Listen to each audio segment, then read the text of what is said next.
سبحان اللہ وبحمدہ عدد خلقی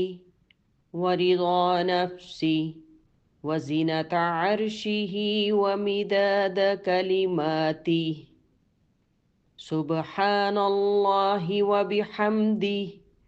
عدد خلقي ورضا نفسي وزنة عرشه ومداد كلماته سبحان الله وبحمده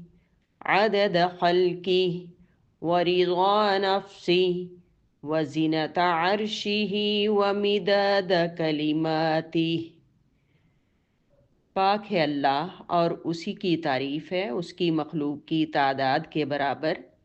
اس کی ذات کی رضا کے برابر، اس کے عرش کے وزن اور اس کے کلمات کی سیاہی کے برابر۔